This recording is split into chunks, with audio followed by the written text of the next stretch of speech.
Mora datang lagi. Jangan silap tuan-tuan, bukan berjamai Mora, Coach JDT, tetapi moratorium 6 bulan secara automatik.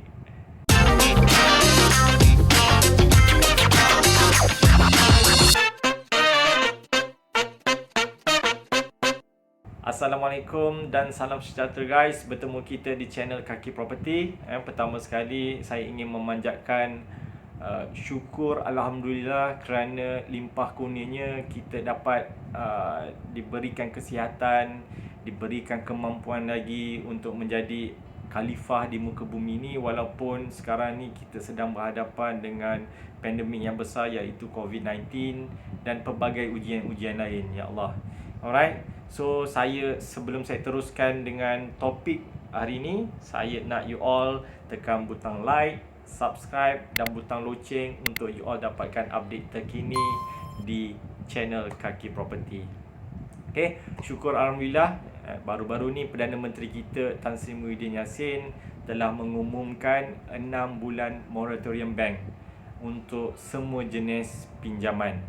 Okay, so banyak lagi bantuan-bantuan yang diberikan masa pengumuman tu. So kalau you guys boleh tengok dekat MKN channel dan sebagainya, check apa bantuan yang sesuai untuk you guys, please grab, please ambil. Okay, so dengan bantuan ni, banyak bantuan yang diberikan, ini menggambarkan PKP ke, PPN ke, PKPD ke, tak tahu bila akan berakhir. So dia bagi extend 6 bulan. Okay, so direct to our topic pada hari ni, saya pasti ada ramai yang tunggu-tunggu mengenai moratorium ni, iaitu penangguhan pembayaran pinjaman balik. Kalau awal-awal tahun ni moratorium hanya diberikan kepada golongan sasaran sahaja yang terkesan akibat COVID ni, M40 dan juga B40. Itu pun bukan automatik, itu you kena apply sendiri. Itu pun diberi hanya untuk 3 bulan. So you kena apply sendiri tapi untuk 3 bulan. Tapi kali ni kerajaan sekali lagi umumkan moratorium selama 6 bulan secara automatik untuk semua golongan. Ada macam moratorium tahun lepas, tahun 2020, masa kita start PKP 1.0 tu. Tapi nak tahu sama ke tak, I'm not sure. So you please check dengan bank masing-masing. Okay, so bila umumkan, dekat newsfeed, dekat social media, macam-macam pendapat. Ada yang suka, ada yang tak suka. Ada yang cakap gula-gula dari kerajaan lah, nak pilihan raya lah. Ataupun ada cakap, oi gila lah ambil, nanti loan akan bertambah banyak. Kalau ambil, kau tak untung, bank yang akan untung, macam-macam. Macam-macam kita dapat tahu daripada post-post social media ni. Ada yang cakap, kalau kau ambil, bagus, ambil, kita boleh invest. Mana tahu kita invest dalam lubang yang dapat duit banyak, so kita boleh kaya. Macam-macam pendapat. So you boleh check sendiri dekat you punya post feed. InsyaAllah ada punya orang cakap pasal moratorium ni. Tapi bila kita kenal balik, bila mana kita cakap pasal pendapat, sebenarnya tak ada pendapat yang betul ataupun yang salah. Semuanya bergantung pada diri masing-masing. Sebab tu ada orang cakap, itu pendapat akulah, lantak akulah. So bagi saya akan ambil semua pendapat dan saya akan raikan perbezaan pendapat. So tak ada betul ataupun salah, pendapat tu pendapat masing-masing.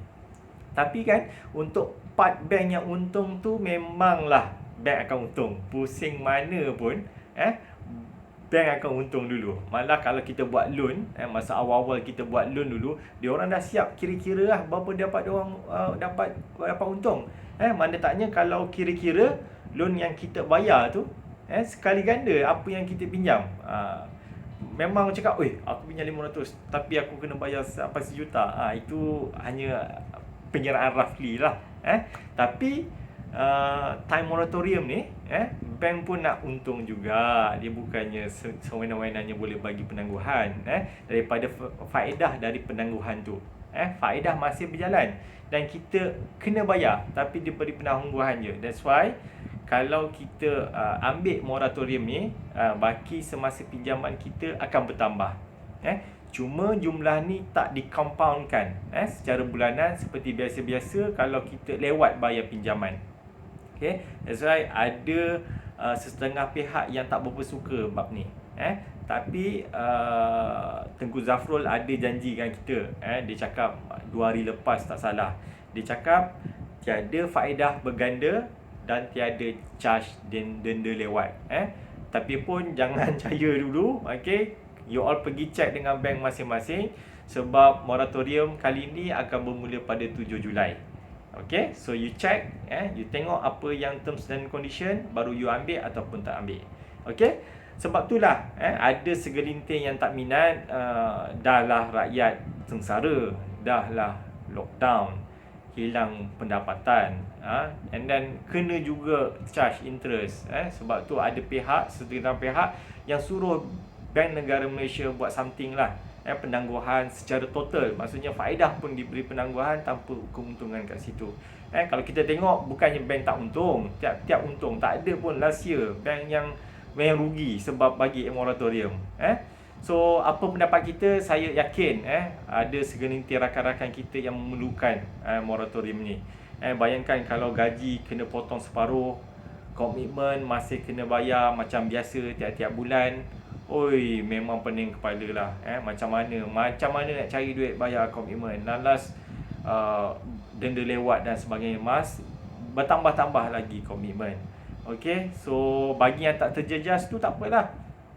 Masih lagi ada pilihan untuk you all ambil ataupun tidak. Mungkin you all boleh ambil, boleh letak dalam saving, you boleh settlekan hutang-hutang, ataupun you dah banyak duit, you boleh buat amal jariah, tolong orang-orang jiran-jiran yang mana yang memerlukan. Okay, so ada juga yang tertanya, ada nak kena ambil ke tak ke. Ini sekadar pendapat saya lah yang simple ni. Yang pertama, kalau you tak ada 6 bulan kecemasan, so you kena ambil, you simpan. Alright. So yang kedua, kalau you rasa kerja you tak stabil, kerja you kontrak, ada masa period 1 tahun dan sebagainya, kalau you tak sure, you ambil dan simpan. You simpanlah dalam ASB, ada yang simpan dalam MAS dan sebagainya. Yang ketiga, kalau komitmen bank banyak, ada hutang kad kredit, ada personal loan, jadi saya sarankan ambil, simpan dan settlekan hutang jahat. Boleh kurangkan komitmen bulanan. Okay. Yang keempat, kalau you ada ilmu tentang macam mana nak kembangkan duit daripada duit moratorium you dapat, you kembangkan, dan you boleh ambil dan kembangkan. Kalau you tak ada ilmu, you ikut-ikut kawan, tiba-tiba you nak kembangkan, jangan buat hal. Alright. So tak silap saya, Tuan Samsudri Kadir ada tulis e-book macam mana nak buat duit dengan duit moratorium yang you dapat. So you boleh check link kat bawah ni. Saya akan isikan link description kat bawah ni, untuk you dapatkan e-book tu. Ni bukan affiliate pun, saya tak dapat apa-apa pun, saya just share. Saya rasa e-book tu bermanfaat untuk you all. Okay, so baiklah, segala kesimpulannya, moratorium ni bergantunglah kepada tujuan masing-masing. Senang cerita, ni duit you all, bukan duit I. Duit I tu macam I Lestari, I Citra ke, I Bunga ke. So itu duit I. So you all, you fikir. Baiklah, semua orang ada dugaan, ada ujian, ada rezeki yang berbeza. Jadi kita ambil masa ni, kita cuba tolong, kita bantu apa yang kita boleh untuk rakyat ataupun jiran-jiran ataupun keluarga kita yang mengalami dalam kesusahan. Okay, sekali lagi saya bukan pakar IT, bukan pakar ekonomi, bukan jago sukan ataupun wartawan.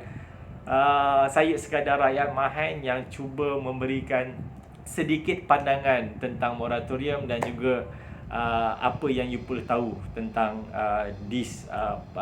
bantuan daripada kerajaan. So jangan lupa untuk join Telegram channel Kaki Property untuk info-info property yang terkini. Link ada di bawah ni. So you boleh join kita punya group Telegram channel. So kita jumpa lagi. Cheers.